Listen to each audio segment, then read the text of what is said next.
Assess, diagnose, or treat any mental health or illness condition. Please consult your physician, psychiatrist, or psychotherapist for personal matters.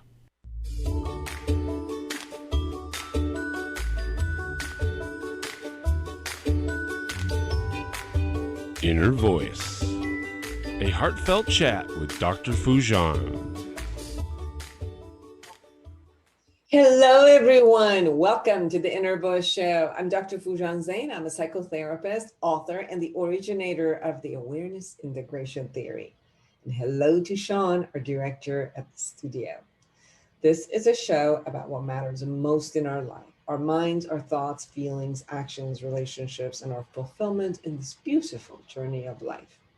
In this show, I will share the tip of the week about the process of love and loss. Then I will share with you how to stop an unwanted habitual behavior in the Ask Me segment. Then I bring you the latest research about people who are grieving a major loss, such as a death of a spouse or a child, use different coping mechanisms to carry on with their lives. They attempt to avoid subconsciously thinking about their loss.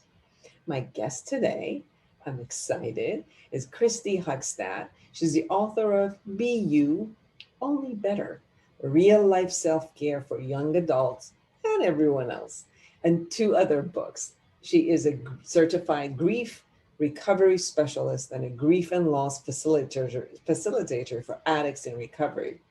She is also the host of the Grief Girl podcast. She's amazing, and I hope that you enjoy her story, her life story, and everything that she's going to give us in her book. It's an amazing book. So, but first, here's the tip of the week.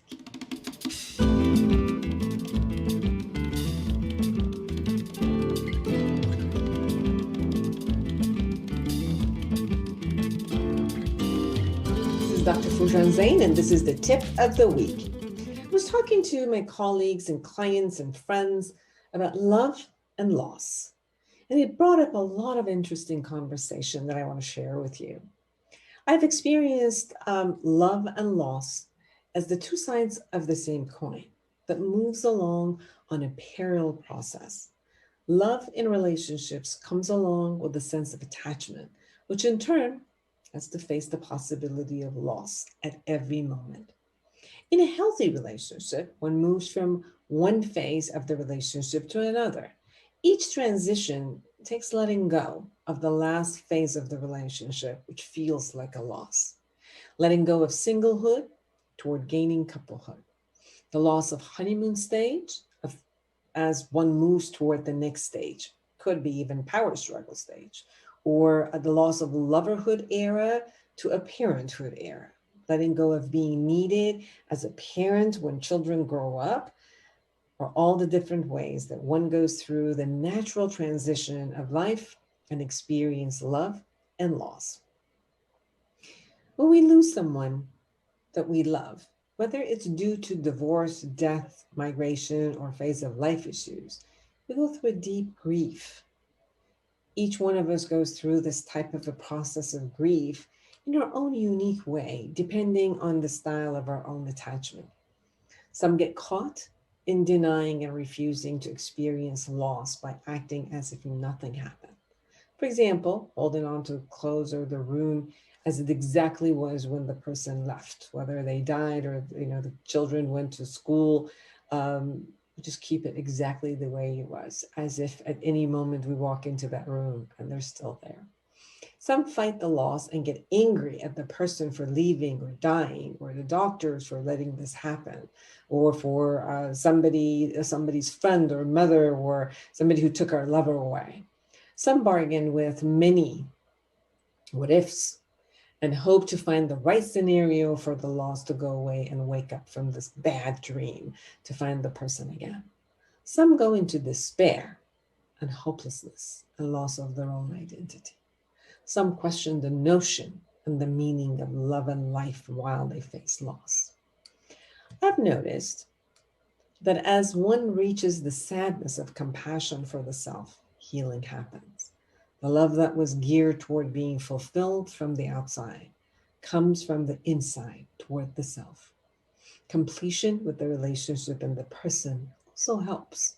Looking at what we learned from the relationship helps us with the completion and therefore letting go. Acceptance of loss as a natural part of life, as a natural growth of human beings, and as a natural phase of relationships will allow us to pass through these processes with grace. Allowing ourselves to accept loss as a natural ongoing phase will help us not get stuck in the denial or try to fight it. So, as we anticipate loss, we can also engage fully in relationships and life when it's present fully in front of us. Some people, due to their original negative experiences of anxious attachment with their people, mother and father, and their caregiver, experiencing extreme loss as a trauma when they were a child, or the pain of losing a loved one. And they generalize this experience and live with constant fear and pain of loss, as if they've just closed their heart and they're not going to go into any relationship, or when they do, always standing there waiting for the other shoe to drop because they're going to face loss. So they face loss every minute.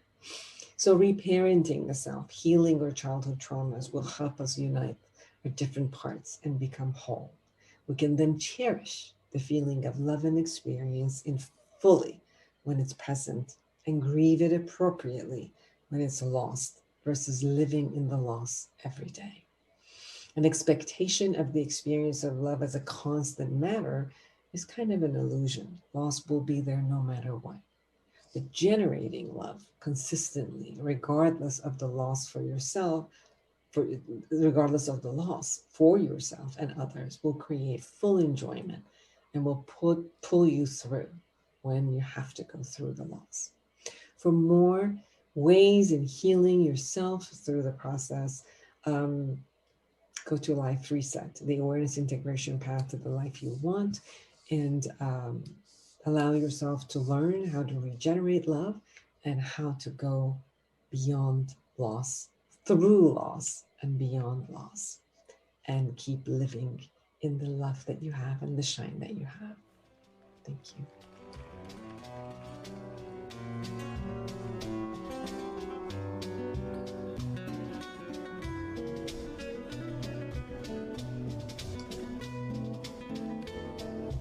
Dr. Foojan here, and in the Ask Me segment, thank you so much for sending your questions to me via Instagram or Facebook or LinkedIn or Twitter. The last question that I have from you was, how do I let go of unwanted behavior or destructive behavior, some bad habit that I have? Well, we could look at some of these bad habits could be under the name of addiction, for example, smoking cigarette or using alcohol or drugs. Or it could be just, bad habits of eating or not taking care of yourself, or any of those that you could imagine. Habits usually form because we're doing a behavior continuously. And obviously that behavior in some form started giving us some pleasure. So it had a function in our life. That's why we chose it, whether the function was creating comfort or joy or happiness, or alleviated some of the uncomfortableness, or took away the emotions we didn't want, or created adrenaline for us when we were doing it, or, definitely had a function. So as we're going through this conversation, please pick up a habit that you don't like and see, when did it start and what was the point for it when it started?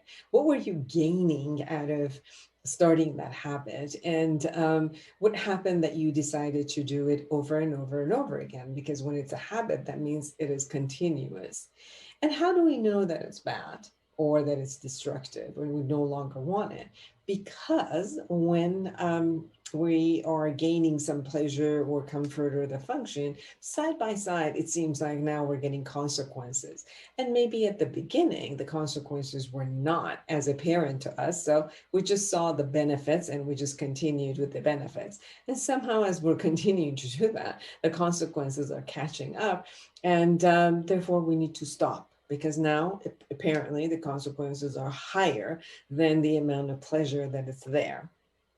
So whatever reason we did this for, we might need to find a replacement for it a little bit healthier than what we're doing. So identifying why we're doing what we're doing, what does it fulfill in us, is a very important factor. So begin journaling.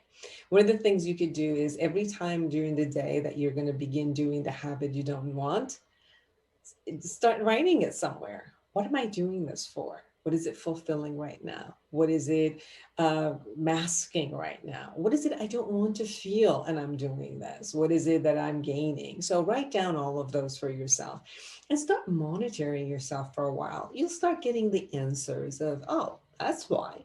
And it might have a different function at different times. I remember when I was smoking a cigarette, sometimes it was because I wanted to calm myself, sometimes because I wanted energy, sometimes it was a transition between seeing clients and having, another client, sometimes it was a rest, sometimes it was just pleasure, sometimes it was just because it's Monday, pretty much. And it was just a habitual. Like every time I sat in a car, I had to smoke. Every time I had a drink, I had to smoke. Every time I finished my food, I had to smoke. Every time I was talking to a friend, I had to smoke. So it was this really finding out which one of it was just habitual because I had done it so much that it got associated with something, another behavior, or was it because I was dimming of emotion or wanting to produce an emotion? So as you begin writing those down, then you can see what type of replacement I can create for the different areas of my needs that are a little bit more healthier than what I'm doing right now. And then so structure it that way. So in every aspect of it, structure another behavior and associate it and add it to the part so you can get fulfilled with it. There's no way of stopping something if you haven't started something else to replace it. So let's do that. Let's figure out a vision to replace it. Okay. And then you can begin envisioning yourself in a new way of being. Whatever you imagine that it should be, imagine that and see yourself in that light and move toward that and begin practicing that every day at the same time. So new habits will become part of you. And that's where you can shift the habit without making yourself wrong or assigning any negativity to yourself. Thank you for listening.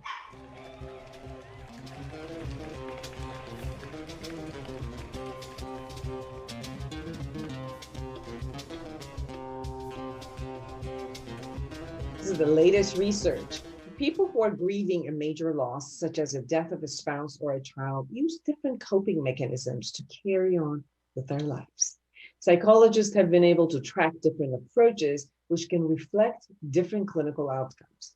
One approach that is not usually successful is avoidant grief, a state in which people suffering from grief show marked, effortful, repeated, and often unsuccessful attempts to stop themselves from thinking about their loss. While researchers have shown that avoidant grievers consciously monitor their external environment in order to avoid reminders of their loss, no one has yet been able to show whether these grievers also monitor their mental state, unconsciously trying to block any thoughts of loss from rising to their conscious state. A new collaborative study between Columbia Engineering and Columbia University Irvine Medical Center, published online in the Social, Cognitive, and Affective Neuroscience Journal, demonstrates that avoidant grievers do unconsciously monitor and block the contents of their mind wandering. The researchers used a new approach to track the interactions between the mental processes. A machine learning approach to functional magnetic resonance imaging, fMRI, called neural coding, which establishes a neural pattern or fingerprint that can be used to determine when a given mental process is happening. Findings show that avoidant grief involves attentional control to reduce the likelihood that deceased-related representations reach full conscious awareness. Even though they're not aware of it, avoidant grievers actively control their mental state so that spontaneous thoughts of loss do not enter their consciousness. This kind of tailoring of mind wandering likely exhausts mental energy and leads to time periods when the thoughts actually do break through. It is like an ineffective pop-up blocker that runs in the background of your computer You might not be aware that it's there, but it slows down the overall operating speed and eventually breaks down and the pop-ups get through. Outside of our consciousness, outside of our conscious awareness, we are constantly editing our own mental experiences to control what does and does not get it. And this process of editing is not always helpful. Researchers suggest that one treatment goal for avoidant grievers may be to relax the conscious and unconscious mental controls that they maintain over their thinking of the loss. Since the control and monitoring happens outside of conscious awareness, this would be challenging to do. Training in mindfulness and acceptance may help some people relax both their conscious and unconscious mental control. We'll be right back.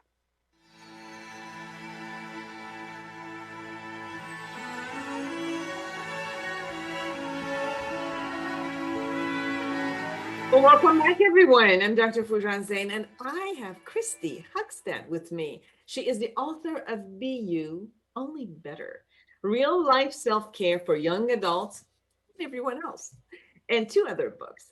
She's a certified grief recovery specialist and a grief and loss facilitator for addicts in recovery. She's also the host of the Grief Girl podcast. Welcome to my show, Kristi. Thank you so much for having me.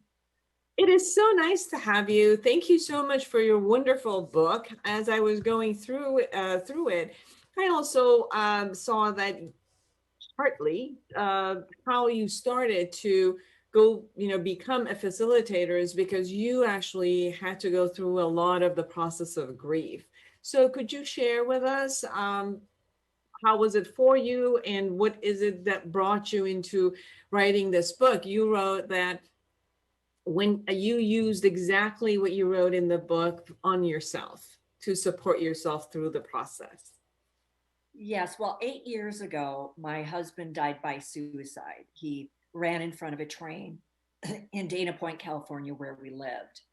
And to add to the trauma, his father was a passenger on a train he ran in front of. So I was really struggling after that. I didn't know how to process my grief.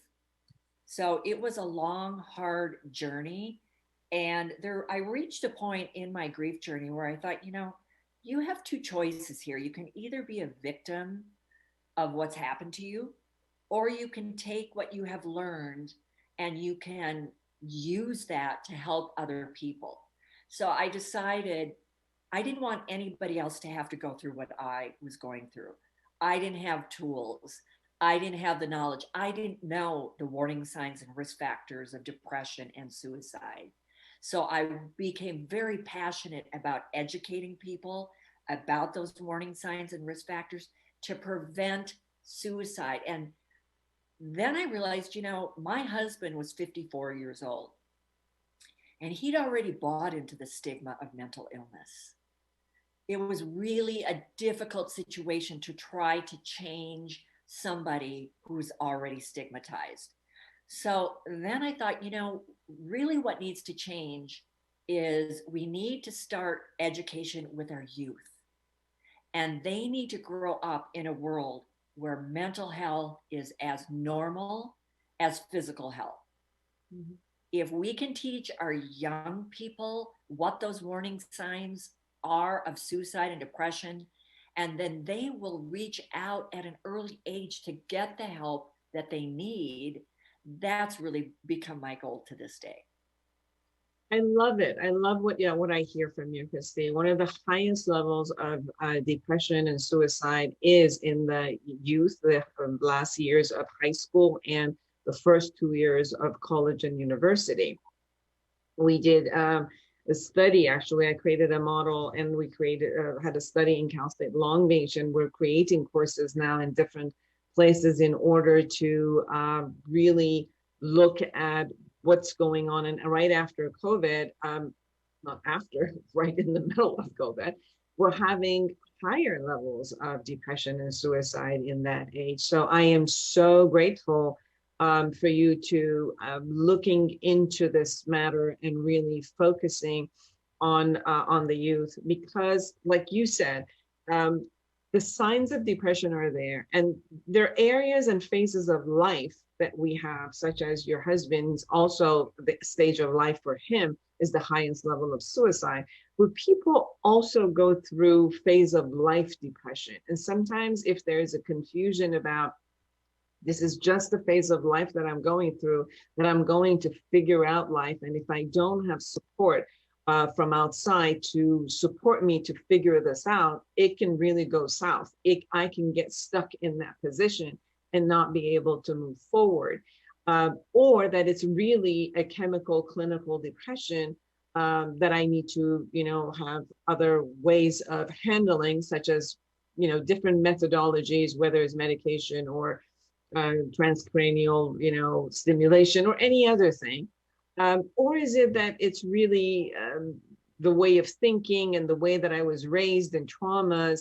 So assessing that and then supporting and getting help is one of the key factors that I hear that you're looking at, going and opening yourself up and sharing and letting people know that it's okay. We can seek help. Well, that's exactly what I'm trying to accomplish by writing all these books on self-care and grief and what to do, where to go, risk factors. But the big underlying problem is the stigma. And it's really tough. And I run into that every day. People, to give you an example, at Bill's memorial, I tried to make it a celebration of life, but the people that attended were so uncomfortable. They didn't know what to say to me. A lot of people avoided me. A lot of people still avoid me to this day because it's uncomfortable for them.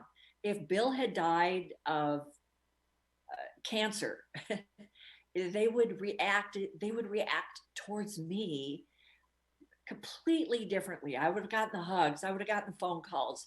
And instead, because a lot of people in this day and age buy into that stigma, people are uncomfortable. They don't know what to do. They don't know what to say. So they stay away and they do nothing. So that's kind of the underlying problem, is to start conversations and abolish that stigma.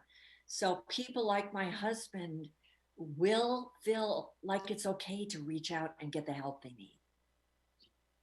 When you were living with someone who had the depression in that format, how did you see the stigma stopping them from getting help? Did you know that he had depression? Would he listen to you, or you really didn't know at that time either? Well, he had been battling depression for about a year before his suicide. And in his mind, he was a burden to me. He really was in no place emotionally to make appointments or try to get professional help on his own. That was too overwhelming. That would have never happened. So I understood that he was in a very dark place. I made appointments with psychiatrists, psychologists, church counselors, social workers, and we went from appointment to appointment. He got different medications, layered one on top of each other. So I was on a mission to find that right doctor, that right professional, or that right magic pill that would bring back my husband to the way he was when I married him. But as far as Bill actually being able to help himself, he couldn't have.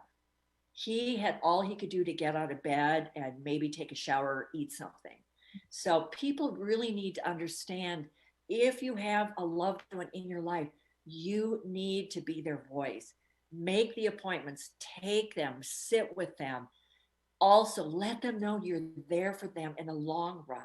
And that's something I didn't do. I was in such the mindset, I just want to fix him, because a lot of us women are all about fixing, right? And instead of just sitting next to him and saying, you know what, Bill, you are not a burden to me. I love you. I am here for you. We are going to get through this together, no matter how long it takes. So people with depression, more than anything, need that reassurance from their loved ones that you are there for them no matter what. Mm-hmm.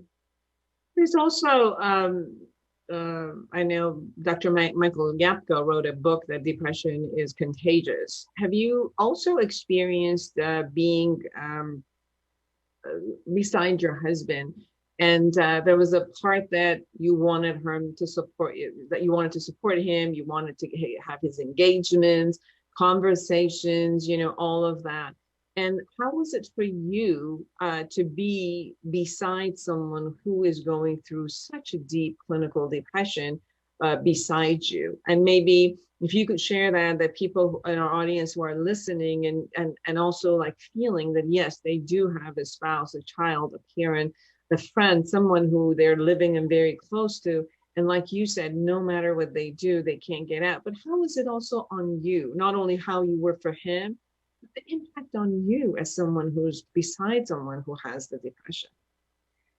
I really was in panic mode for about a year. I was running on adrenaline.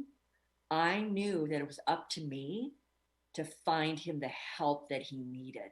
So I didn't really sit still enough to really process what was happening, because for most of us, when we're in it, we don't even realize how stressed and how our anxiety levels are through the roof, because we are so fixated on helping our loved ones that we don't even realize the toll that it's taking on us personally.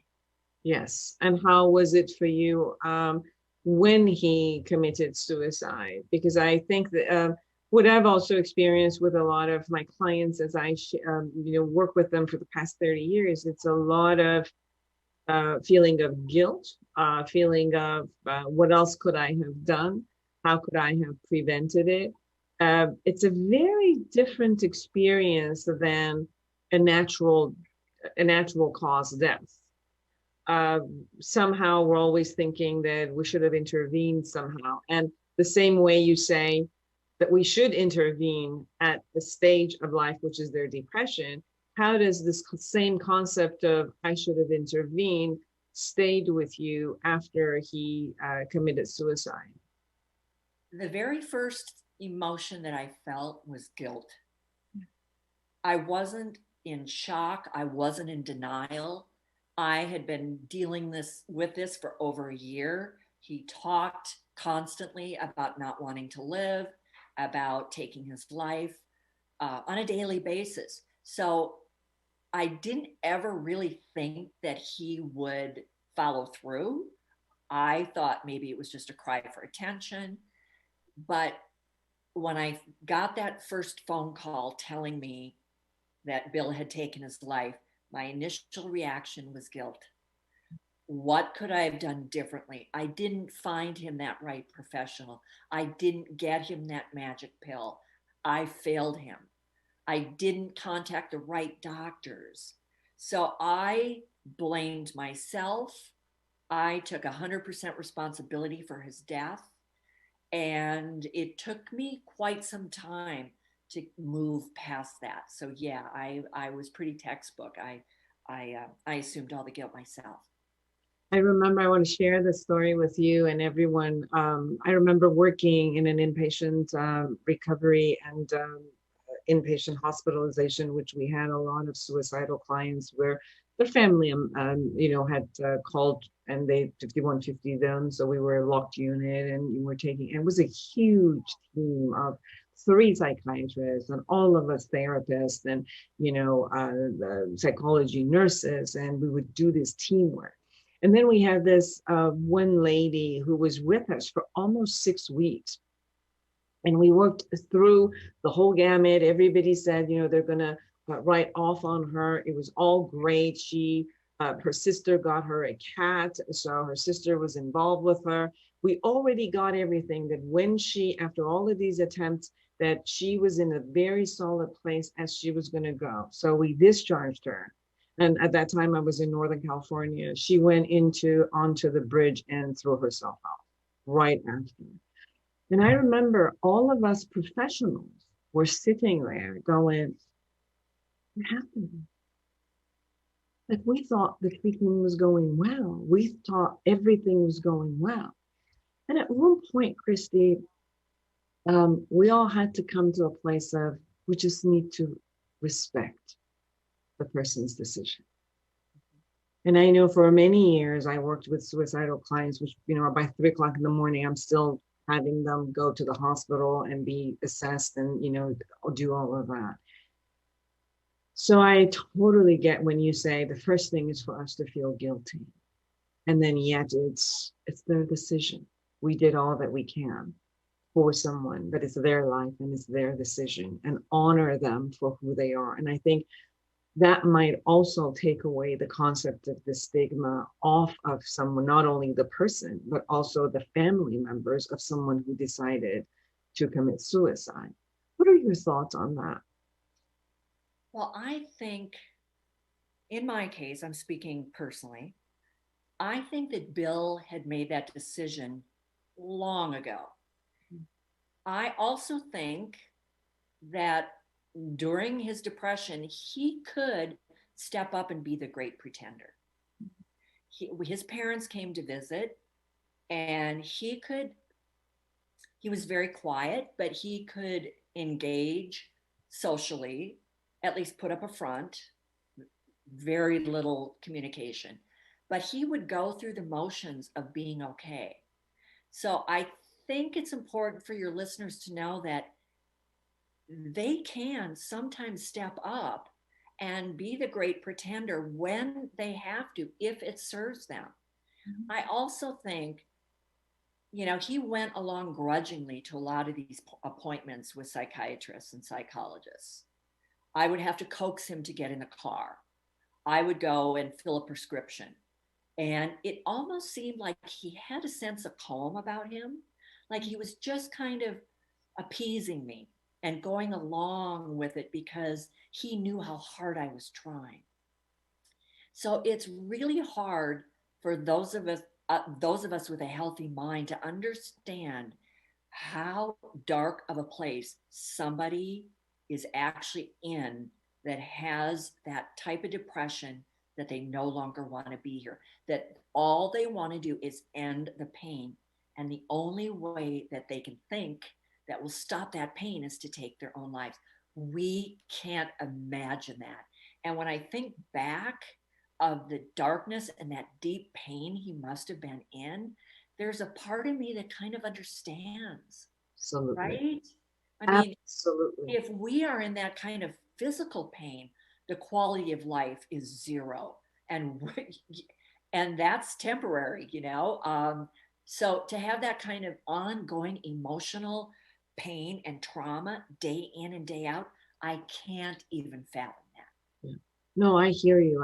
For many years, as I worked with suicidal patients, I remember just sitting and listening and going to the depth of their kind of like darkness that they're sitting.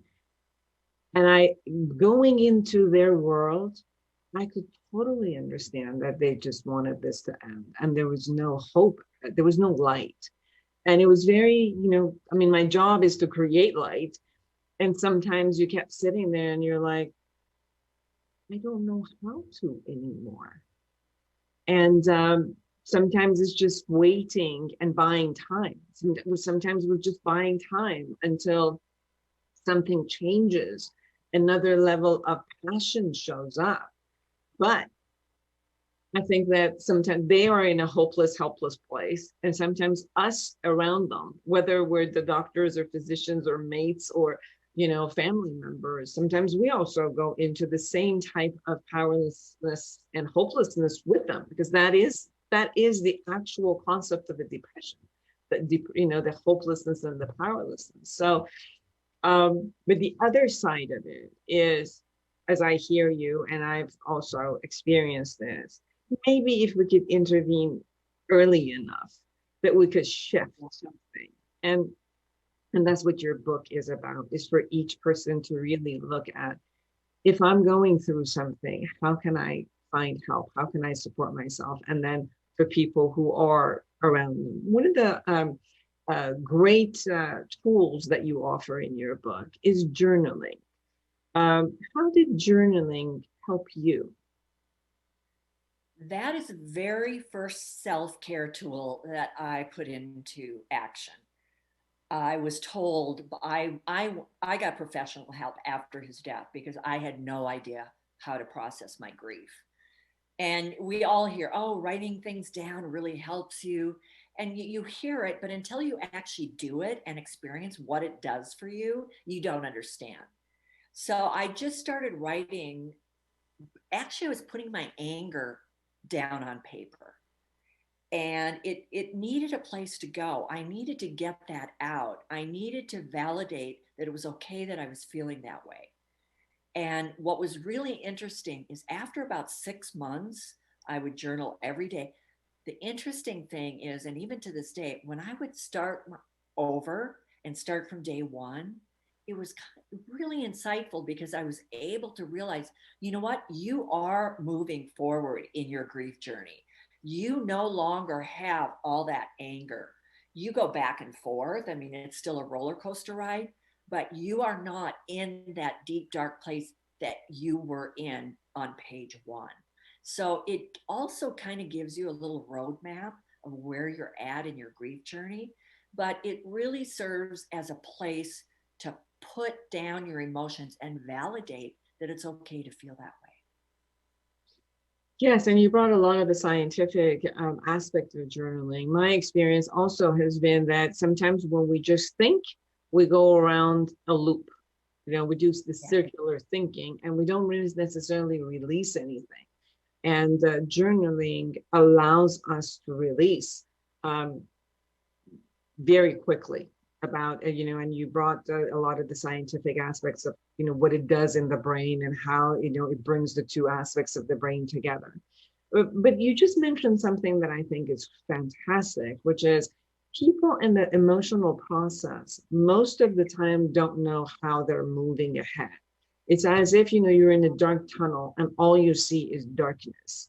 And sometimes in the therapy, I have to remind them that, no, you're moving this far. You are, these are some of the things that are different between what you said last week and this week. Although in their world, they're just repeating the same thing over and over again. But if you are journaling, you could see the movement of what you had shared a week ago and 2 weeks ago versus today, even though it might be about the same concept, but the way you say it, the way maybe the energies are lifting, they're becoming lighter. And each one of those would also show you that you are going, from the darkness of the tunnel and there is a light and you're getting closer to the light that is out there. Well, in the beginning too, the first couple of weeks, I didn't go anywhere. I couldn't imagine getting in my car and driving to the grocery store. That would just have been too overwhelming. So as I was processing my grief and moving forward slowly, I actually started engaging in my life again. And initially, I couldn't imagine, I had all I could do to take a shower, go make a cup of coffee. So, I now realize that that's okay. I should have been a little more gentle on myself and allowed myself that luxury of, it's okay. You have been through a major trauma. So lower your expectations of yourself right now. Start from where you're at and take baby steps because this is a journey. Yes. And it's going to take some time. Yes. We talk about sleep. It's so important because I do agree that most of the people that I've worked with also going through trauma, especially also losing someone, their sleep pattern really goes off. So you see people who don't want to face the reality and they would just go to sleep hours after hours and then they go through an insomnia. And then I've worked with people who immediately go into insomnia and they have irregular sleep and they can't process well when you can't sleep that way. Can you share a bit? You brought that also into your book and how much this is important and how to do that. Well, sleep is probably the most important self-care tool that there is because you and I both know that if you don't get a good night's sleep, the next day you have brain fog. That's when you get in little fender benders. You can't find your keys. You make mistakes. You miss appointments. So it affects your entire life, and you're also a lot more emotional. Those are the times when you are sleep deprived, where you blow up over absolutely nothing, or you start crying at a commercial on TV. I mean, you are not yourself when you don't get adequate sleep. And, after about 48 hours, you actually can start to hallucinate. So you are not yourself when you are sleep deprived. So it's so important to make sure, because you're already going through all this trauma and this grief, and it's only going to be compounded if you do not get adequate sleep. So that is so important.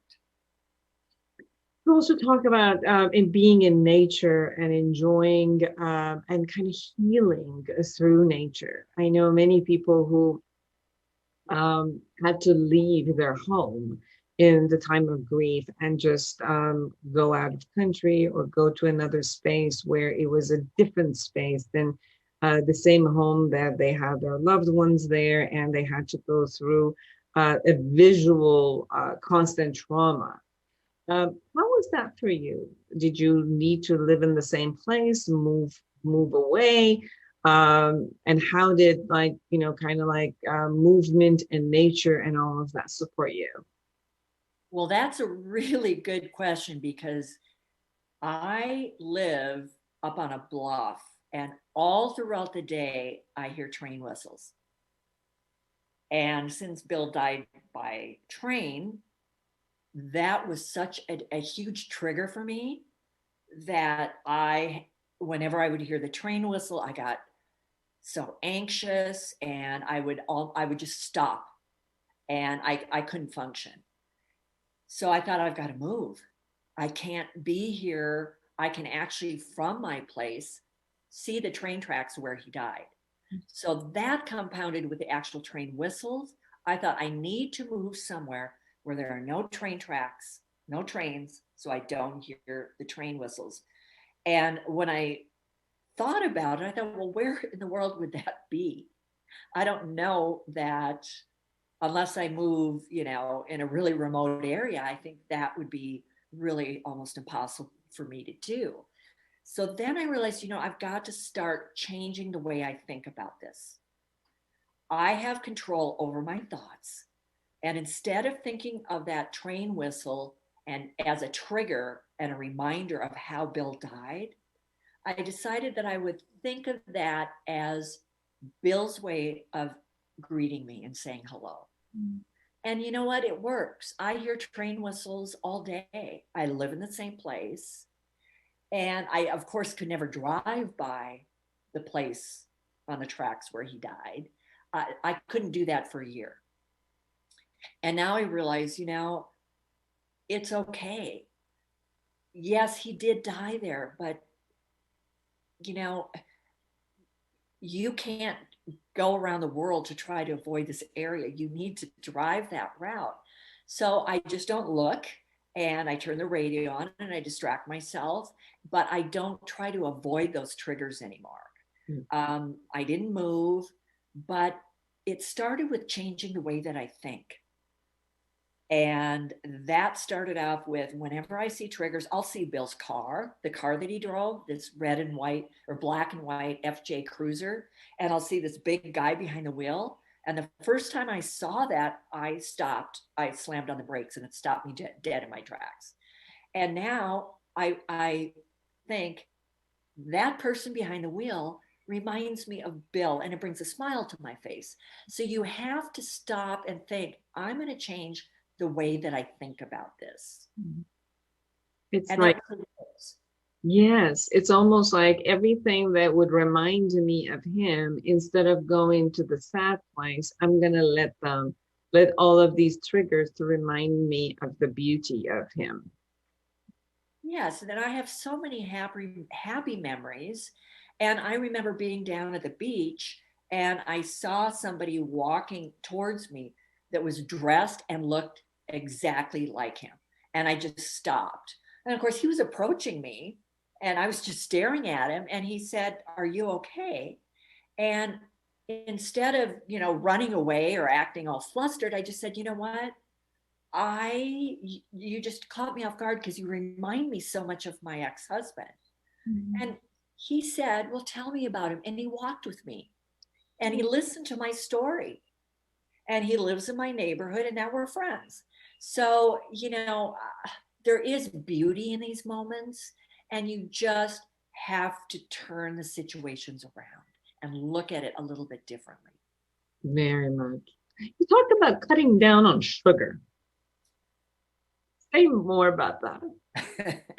Well, my book, when I started out, as we discussed, I wanted it to be mainly for self-care for young adults. I'm also a credentialed teacher, health teacher, and young adults, teens, we all hear you need to eat healthy, eat from the 4 food groups, eat more leafy green vegetables, more fruit, add fiber. We've heard this time and time again. So I decided, instead of that, let's start out with the most important thing. Just cut back on your sugar. If you're eating healthy and you're drinking 8 cans of Coke a day, you're not healthy, right? So let's make this simple and just start with the number one culprit in your diet, which is sugar. So if Yeah. you can cut back on that, then you're going to be able to have a healthy, nutritious, balanced diet. Kristi, when I was in high school, I think for a couple of months, I was drinking 16 cans of Cokes, plus 16 cans of Coke, and I think chocolate bars with it. Wow. Well, did you notice? I don't know if you saw in the sugar chapter, I break down exactly what is in 1 can of Coke or cola, 10 teaspoons of sugar. And what happens when you consume that large amount of sugar is you get that little sugar high, but then after 20 minutes and an hour, you crash, and then you need another can of Coke. So if you were having 16 cans, you had a huge sugar addiction and you kept consuming it to get that sugar high, and then you kept crashing. Yes. And that is so unhealthy. I still have the addiction. I'm just monitoring it because I don't think that addiction, when it develops, it goes away. So it's just constant monitoring that type of, sugar need. So it is so important that, for parents to actually create a diet which has a little bit more balance, and to be, for their teens and young adults to really know that. And young adults also start with alcohol, which has, again, high levels of sugar in there. So that's such an important factor to be mindful of. Well, absolutely. That's why at the end of that sugar chapter, I have a sugar log, because the first step in cutting back is to be aware. If you had filled out that log and you calculated 160 teaspoons of sugar a day, plus the sugar addiction was compounding itself, so you were having candy bars, I think that would have probably shocked you. So I make the reader responsible for logging and figuring out how much sugar are you actually consuming. Let's learn to read labels, and let's take a real close look here. Yes. You also go in your book and explain different aspects, such as how to maintain relationships, healthy relationships, managing your money. You created a budget worksheet. And then, then you go into a place of attitude. So what I like also about your book is very hands-on. You give specific skills and the shift of attitude at the end about, how to be grateful, how to be mindful, how to install hope, how to have the vision and move forward. So it really, really gives the young adult not only a practical tool, but also in how to shift their mind and their brain and their body into reaching an optimum health. And to me, it's almost like if I can be responsible for myself and have the skills to be responsible for me, then I can see if there is anything going on with me that is not up to par, then I can get help. So it's more like, let me be responsible and do these skills. If by me doing all of that, there's still something going on that I cannot handle by myself, I need to get help. Well, yes, and at the second half of each chapter in the book, I give the science behind why the self-care tool works, because I think it's important. Most people are pretty black and white. They want to know why I'm asking you to do this. What is this going to do for me? Mm-hmm. So it's actually going to change your brain chemistry. So that's incentive for people to actually do these, follow through on these self-care tools.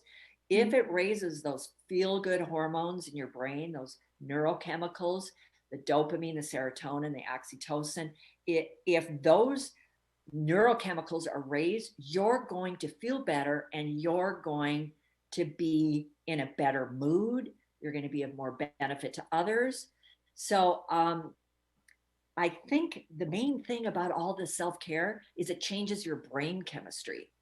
And that's what you need to ward off depression, right? So if you keep your brain healthy, it will help ward off depression so that you don't get those suicidal thoughts, so that your self-confidence and your self-esteem stay high and elevated where they should be.